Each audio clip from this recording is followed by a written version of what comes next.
سلام طعنا هبلي كوراتن فتواتن تخطاتلتي مدف سابوين تايمس لمون كم تلمود نسعى زحرنا لكم حتسرتن وانا نزلنا مزينات حزنا لكم مسينا لنا نسنا مكتا لكم نعدم فلما عندنا تاتهم نباهم كنقبل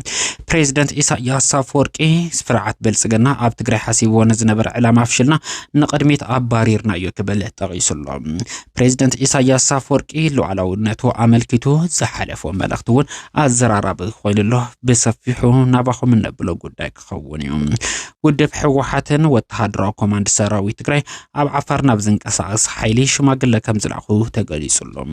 በዚ ተግባር ድማ ካብ ብርክት ዝበሉ ኣካላት ናዳ እንዳቀረበሎም ይርከብ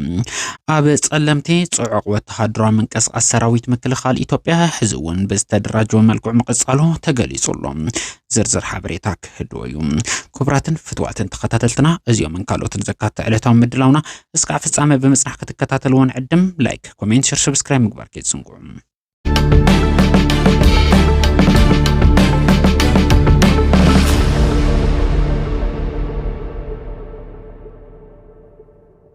محبر لمعات تግራይ بالعلي 400 مليون بر وصاي اب زوبا مبرقه ماخلن سمين معراب تግራይን اب زركبا 6 ወረዳታት تسرح ዘላ ኮይና ናይ ዝመቀጸልታ ب12 مليون 127 412 ብር ዝተዓደጉ 1125 ዲስክ 125 ጠረጴዛ 125 ወንበር ከምውን 250 ጸሊም ሰሌዳ በሐፈሻ 1625 ናውት ትምህርቲ በስሳን ክልተን አብያተ ትምህርቲ አከፋፊሉሎም ኣብ እምነ ኮፊሎም ከመሃሩ ጸኒሖም ነቤት ትምህርቶም ኣብ ዝተወሃበ ሓገዝ ወናብር ከመሃሩ ዝተረኸቡ ተምሃሮ ኣብ ዝሕለፎ መልእኽቲ በተስተገበረሎም ሓገዝ ሕጉሳት ከም ዝኾኑ ብምግላጽ ዝተገበረሎም ሓገዝ ዘለዎም ናዳ ገሊሶም እዮም نخالع جزء جون سايد نخيف الزمن أنا نسلت أنزلنا كبل جنرال أبرهة تصفاي ويقعدون كل تعيسهم إذا استقلت مبل 350 كور مبل إسراء كفل السراويت مبل 10 حدا كفل السراويت نل عليه 3 أوارح زوصل وسلطنا دحر مززم سنة سرعة مرقان عبز تسالت له مدرخيهم جون سايد زي تفصم حزبنا اسكع حزي اب تحت صلا كم زلو دحر مزخخر سلطنا صلتنا داغم وق كي خفتم جون سايد ون قبل علينا نخيف الصمو إنا نسالت وزلنا كبله أتي جنرال تغيسلون تاريخيان صلتنا نوق يمزدالو زلو كم زولنا نفلتنا زبلم جنرال أبرهة تصفاي دون كل كوينو جنا سلطنا بقع سراويت حسكم حزبنا عدنان وحسن مقبار مخوانو كفلتي قبا قبل تغيسلون جنرال أبرهة تصفاي دون كل عبز حلفو ملختي سراويت تግራይ عبز صبوق منا كم زركب دحر مقلاسم عبز حلف استفتر صقم نخنصرم عبز متكلو زصنع سراويت كنحزن زغبرنان عبي وسانتات زم حلالفنا له يكبل وسيخو تويسيوم سرعة بلصقنا بأنفت صلمتي نخينا زعدو من قصقاساتو احيلو قصيلو سرعة بلصقنا كاب زحلفو حيدت سومنات جميرو صق وتهدرو من قصقاس بأنفت صلمتي كايد كمزلو بترغاغامي اب ززرغحنا يحبريتا متقاسنا زذكريو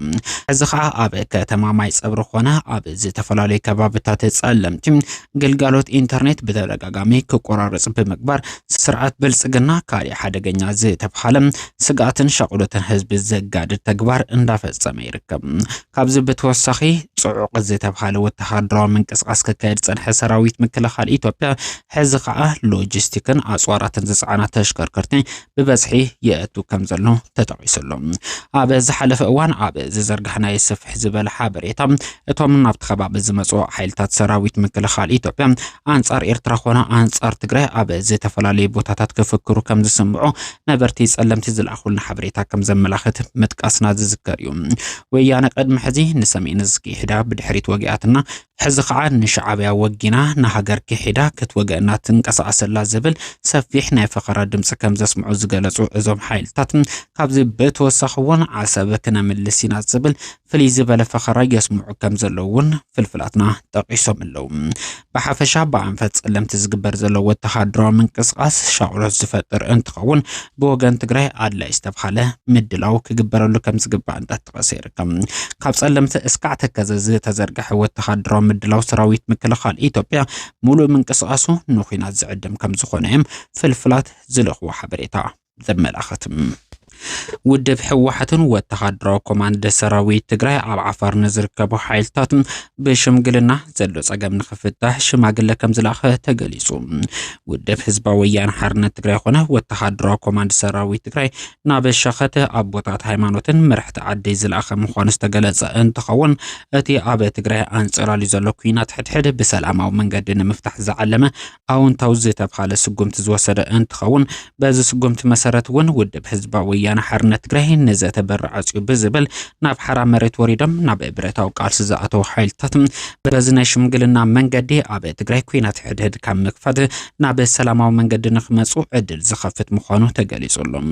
ውድብ ሕወሓት ናይ ሓሳብ ኣፈላላይት እንትፍጠር ሓይሊ ጥራሕ ዝጥቀም ንዝብል ክስታት ዝተቃረነ ምላሽ ዝሃበሎ እዚ ኣዝዩ ዝናድ ተግባር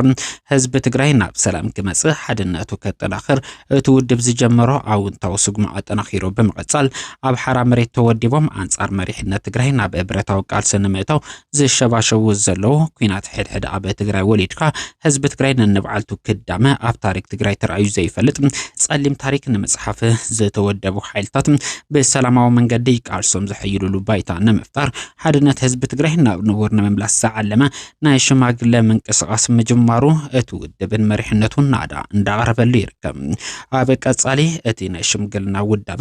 ኣብ ሓራ መሬት ዝገጥሞ ምዕባለታት ተኸታቲልና ናባኹም ምባልና ክንቀጽል ኢና።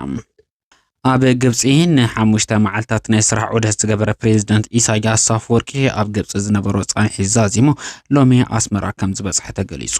ፕሬዝዳንት ኢሳያስ አፈወርቂ ኣብ ሁሉ ኩነታት ዞባ ቀርኒ ኣፍሪካ ከም ዘተዩ ዝተነገረሎም መገሽኦም ኣመልኪቱ ሎሚ ምስ ግብጻዊት ማዕከን ዜና ጻንሒት ዝገበሩ እንትኾኑ ኣብ ጻንሒቶም ድማ ኣብ ጉዳይ ኢትዮጵያ ስፍሕ ዝበለ መልእኽቲ ከም ዝሕለፉ ተገሊጹሎም። ብፍላይ ድማ ጉጅለ ብልጽግና ኣብ ትግራይ ሓሲብዎ ዝነበረ ዕንደራ ፈሺሉ ኣብ ህድማ ንቅድሚ ይርከብ ክብል ዝገለጸ ፕሬዝዳንት ኢሳያስ አፈወርቂ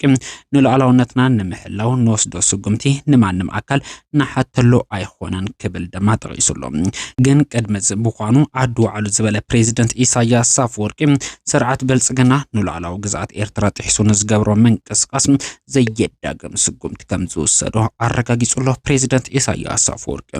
ፕሬዝዳንት ኢሳያስ አፈወርቂ ኣብ ግብጽ ዝነበሮ ዕውት ናይ ስራሕ ጻንሒት ድሕሪ ምዝዛም ሎሚ ድሕሪ ቀትሪ ኣስመራ ከም ዝበጽሐ ዝተገለጸ እንትኸውን ትሕዝቶ እቲ ቃለ መሕተት ሙሉእ ንሙሉእ ምስ ተለቀቀ ድማ ሚድያና ሙሉእ ትሕዝቶ እቲ ቃለ መሕተት ብቋንቋ ትግርኛ ናባኹም ክነብል ኢና። ካብዚ ብተወሳኺ ፕሬዝዳንት ኢሳያስ አፈወርቂ ኣብ ዞባ ቀርኒ ኣፍሪካ ምስ ዘሎ ምዕባለን ብፍላይ ድማ ምስ ሱዳን ተታሒዙ ዝረአ ዘሎ ከቢድ ዝተባሃለ ወጥሪ ኣመልኪቶም ምስ ፕሬዝዳንት ግብጺ አብዱልፈታህ አልሲሲ ብዕምቀት ከም ዘተዩ ዝተገለጸ እንትኸውን ኣብዚ ጉዳይ እውን ሓደሽቲ ስጉምትታት ንምውሳድ ክልቲኦም ሃገራት ብሓባር ንኽሰርሑ ጉዳይ ቀይሕ ባሕሪ ድሕነቱ ሕሳብ ምግባር እውን ናይ ሓበራዊ ወተሃደራዊ ፖለቲካዊ ዝምድናታት ንምጥንኻር ከም ዝተስማዕምዑ ክፍለጥ ተኻይሉሎ።